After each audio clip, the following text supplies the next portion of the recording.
Hey guys and gals, Vlad here with AVT-Astro, and today we are talking about night vision used for astronomy. For those of you that might not be familiar, I do run a little astro blog called AVT-Astro.com, and of course this YouTube channel, so if you're not subscribed, please do consider subscribing. Over the years, I've had the privilege of owning over 100 scopes, more accessories than I could count, and having said all that, let's get down to the topic of this video. Alrighty guys, so as I said in the intro, I've been in the hobby for a long time. I've been in the hobby for about 25 years. I've had, pretty much any type of visual gizmo that you can imagine. But night vision was actually one thing that, I've kind of, I have checked it out. My buddy has a night vision device that he actually got a few years ago, so I have checked it out. But I have not bought my own because, they are fairly expensive. Now, the other thing that I feel like that kind of keeps people away from night vision is that, there's a bunch of different adapters that you have to get. You have to get filters. So I kind of wanted to, kind of start the video off by first covering, kind of the basics of how a night vision device works, and then how you actually attach the darn thing to your telescope. Alrighty guys, so here it is, the night vision device in all its glory. As you can see, this thing is pretty small and compact, which is kind of convenient for astronomy because, it's kind of similar in size to, like a regular eyepiece, right?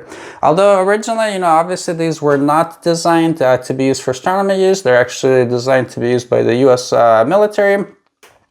So this model is the PVS-14. You do have to be a US citizen and live in the US to, have one of these, at least very easily. Back a few years ago, there used to be another model that was called the Mod 3 that was made. That I'll kind of get into a little bit later when we get to the attachment portion of, why that one was kind of a little bit more beneficial for astronomy. But generally, the way that an image intensifier works, or a night vision device works, is that the light will come into the front lens here. Basically, there's an intensifier tube there that, when the photon comes in, hits the intensifier tube, basically what it does, it multiplies it into many photons and shoots it out the back to, to where you could see it here. So that's a very simplified, explanation of how an image intensifier works. There is a cool function to, like pretty much any of the modern ones, is that they do have gain control. So you can basically adjust the brightness of how bright the image that, comes out of the back here. And I'll kind of more, talk about more of, like how this is useful later when we're talking about actually, observing through this thing. So assuming that you're buying an image intensifier in 2025, and you're getting a new one, not one in the used market, you're going to be looking at the PVS-14. So, one of the questions that I always had is, like how do you attach, because, there's always adapters and stuff like that. That's what I kind of want to cover in this video, to kind of, simplify the process for you so that, it's pretty clear of how, how you actually attach it. So when you buy the PVS-14, let's say you're like doing shooting or hunting or whatever, this is what you'd get, okay? So this is, basically what's included. So basically, how do you attach it to your telescope? Well, this front lens here is not removable on the PVS-14, so you have to use it afocally. You basically have to use it with an eyepiece. Teleview actually makes an adapter that attaches this thing directly to their eyepiece, and the way that it works is that you screw this this guy in, because this is threaded here, the front lens element, thankfully, on these things. So basically, what you do is you attach the adapter to the PVS-14 front end there.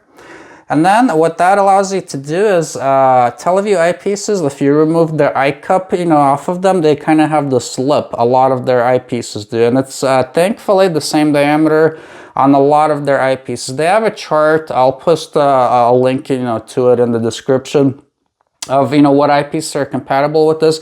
But basically, simply what you do, like once you got that on there, is that you put that on. And interestingly enough, you don't actually tighten it down. You actually, like loosen, like in the direction of loosening this to tighten this down onto the eye cup. But basically, it secures, kind of just like that to the eyepiece. So simple as that. Now, as we'll kind of get into the observing, section of the video, one of the kind of like, like very big benefits of using a night vision device is that you can essentially use photographic type of filters to really increase the view, like what you can see of, especially nebulas, through a night vision device. So a really cool, way of using a night vision device is actually just in handheld mode without a telescope as well. So you can actually, I don't actually have the teleview adapter for this, but they sell an adapter basically that allows you to essentially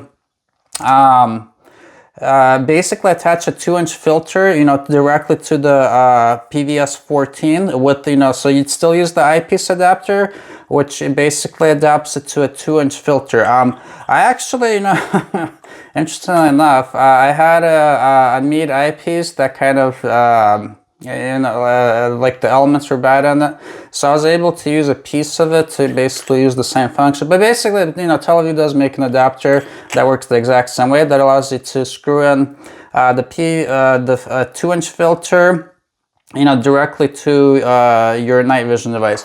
And then I also, because when you're using this in a light polluted environment, if there's local light pollution, you know, you kind of get some glare. I even like kind of adapted or made this little hood that kind of, you know, screws onto the filter itself as well. So that's kind of a really beneficial thing that you could do as well. So basically this is how the setup looks like, you know, fully rigged out with the 2-inch filter. Okay, so you might ask, what is all this gizmos here?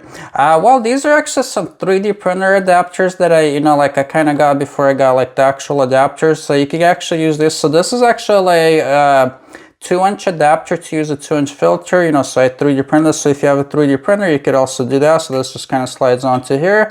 And then you could basically slide in your 2-inch filter, you know, directly into this. Now, is it as elegant as having the actual adapters? Not really, but especially if you just got your device and you're, you know, you're dying to use it and you don't have the adapters yet, this is a pretty good way to go. And actually this one, this is to hold an 1.25-inch filter. I still use this one. You know, because it's nice, simple, and lightweight, and that way I don't have to like take apart my rig, you know, if I have a setup for eyepieces as well. So that's kind of an elegant solution that pretty much doesn't cost anything to use 1.25-inch filters. Alrighty guys, so the entire stack with the, you know, night vision device and the TeleVue eyepiece kind of looks exactly like this. So the most popular eyepiece to use with the setup is the TeleVue 55mm Plascel.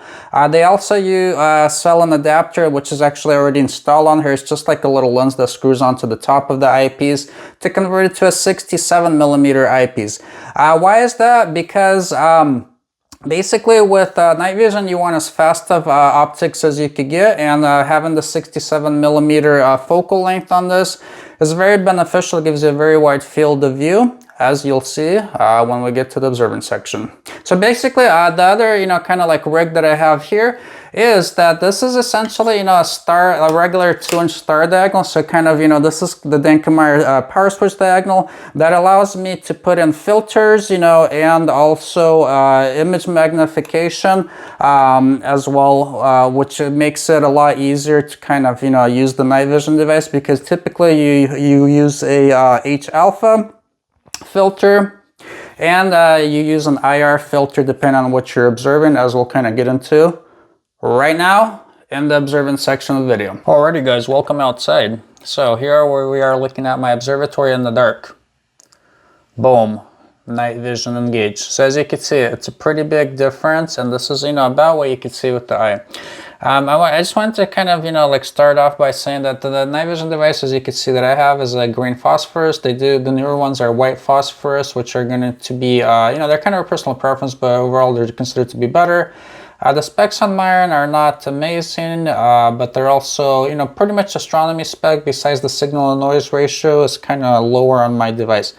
Speaking of noise, I will say guys, so as you can see kind of here in the sky here, there's quite a bit of noise that's showing up. When you're actually looking through the thing, there's way less noise visible with just your eyeball. So I'm not sure why, but you know, the phone camera picks up way more of the noise. So I've used this, you know, night vision device with 3 different telescopes, my Meade 12-inch advanced coma free, and my FSQ 106, obviously, as well with that TV 60 that I showed in the intro. All right, here's Orion coming into focus. As you can see, kind of on the bottom there, you can kind of make out Bernard's Loop. Orion Nebula is very bright. I mean, it's like overblowing the image. The Rosette Nebula is kind of in the corner there that's showing up. So with this, you know, like I will say, a lot of noise visible in the image. When you're actually looking through it, it's way more impressive than this. You know, especially, you know, like looking at a naked eye, you know, or at 1x, I guess I should say. This nebula that's kind of in the center there, I'm honestly not sure which one that is, you know, kind of off the top of my head, but this is, you know, just kind of zooming around with the night vision, Just kind of wanted to show you guys, and this is with the H alpha filter with the 12 nanometer. So there's the California Nebula. If you've ever tried to observe this thing, it's pretty much impossible to see. Pleiades was there and Taurus was there, kind of, you know, coming out of the field of view there. So here again is the, you know, handheld configuration. Now I am switching over to giving you guys some example shots of using this Meade 12-inch advanced chroma-free SCT. Alrighty guys, so here's where that 67mm comes in super handy, is with the special long focal length SCT like mine, and it's an f10, turns it into an f4 setup. So here's, you know, an example of looking at some nebulosity. I forget which, you know, sample this is, but this is just looking at some random nebulosity that's just, you know, it's something that you visually wouldn't even be able to see. So pretty cool. And this is just me hand holding the camera, you know, up to the night vision, so it's a little shaky. Sorry about that. Alrighty guys, so here's the Crescent Nebula. As you can see, if you've ever tried to visually observe the Crescent Nebula, you know that this is a pretty darn tough object. Again, this is where the 67mm setup, you know, comes in really handy, because that makes this object be able to fit in the field of view of a pretty large, you know, scope like the 12-inch Meade Advanced Chroma-Free. You know, lots of detail here. I don't have a sharp example of, you know, I kind of talked about game control, but I'll post in an image of, you know, the same nebula with the higher gain that for some reason it was kind of blurry when I took the image. But as you can see, you know, much brighter. I will say that overall I do actually prefer the lower gain settings, you know, especially when I'm observing, you know, just with my eye through the night vision device, because it actually makes the view a lot more eyepiece-like, and the sky background, you know, it's pretty darn dark. Like, it almost looks, it makes it feel like an eyepiece. So even though the nebula doesn't really stand out quite as much, or whatever object you're observing, it does feel a lot more like an eyepiece, so I really do enjoy that. Here's some nebulosity. This, I believe, was around the center of Cygnus. It's crazy because, you know, you could see just the nebulosity that's usually photographic. I mean, I've taken astrophotography images of it, I'm posting it right now, but, you know, being able to see just kind of, you know, with your quote-unquote unaided eye is totally crazy, guys. Here's an example of a portion of the Veil Nebula. Again, you know, just crazy good detail. You know, like on the Veil, I will say, you know, when I have my 24-inch Dob out under dark skies, I mean, I can see pretty much, you know, really similar to this. But you know, realistically, it's just so much easier with the night vision.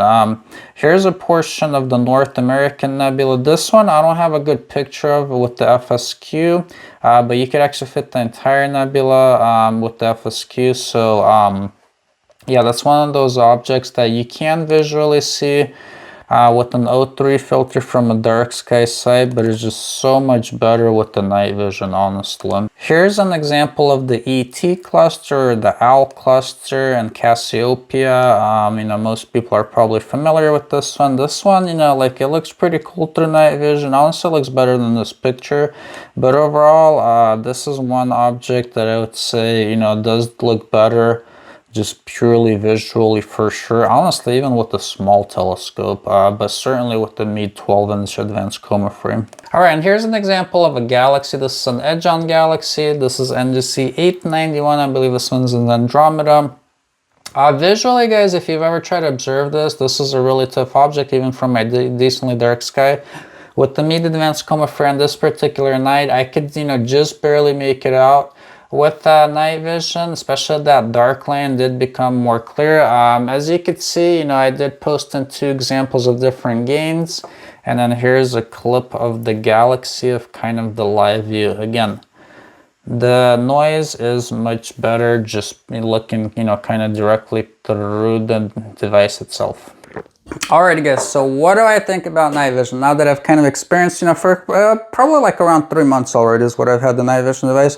Like I said, I've used it with a variety of telescopes, from, you know, really wide field to a pretty large SCT, my 12-inch advanced chroma-free. Overall, guys, I'll sum it up by saying this. From my sky conditions, which is primarily where I've used it, I really haven't used it, you know, from light pollution, but from a, you know, decently dark sky site, On nebulas, it is absolutely amazing. I mean, like I said, I think it's the ultimate nebula filter. I mean, it doesn't compare even remotely visually. You know, like objects like the California Nebula that I was, you know, hardly saw with large, you know, dobs with like a 16-inch dob. You know, they just plainly pop out with some of the nebulas, like, you know, the Heart Nebula, the Soul Nebula, that I was never able to, you know, visually see, you know, are, you know, plainly visible with this thing. On other objects, you know, like globular clusters, if they're really dim ones, I think this will be really beneficial, you know, to kind of really bring them out. Overall, like on clusters, I still prefer eyepieces, especially on brighter ones. Galaxies, you know, they're kind of interesting. I haven't checked out too many galaxies with this because it's not really galaxy season yet, so that's kind of coming up. But, you know, like the example that I showed with the, you know, edge on galaxy, this definitely does, you know, make a really good improvement. Overall, you know, guys, I'll be honest with you guys, I am very happy that I did, you know, end up getting a night vision device. Alrighty, guys, obviously, let's address the elephant in the room, the cost of the night vision device. That's, you know, quite frankly, the biggest thing that kind of has kept me away from night vision for a long time. You know, it's essentially the cost of them. I will say that, you know, to get a good, you know, astronomy spec night vision device, which, by the way, I am kind of going to post in link to a Cloudy Nights thread that talks about what specs you'd look for a night vision device. So, you know, look at the description. But basically, to get one that's, you know, night vision spec, you're probably looking at, you know, spending about $3,000. So it is pretty expensive. Although, guys, I will say, like where I live, you know, like if you look at Facebook Marketplace, they do come up for sale pretty often used. You know, there's a bunch of them on eBay.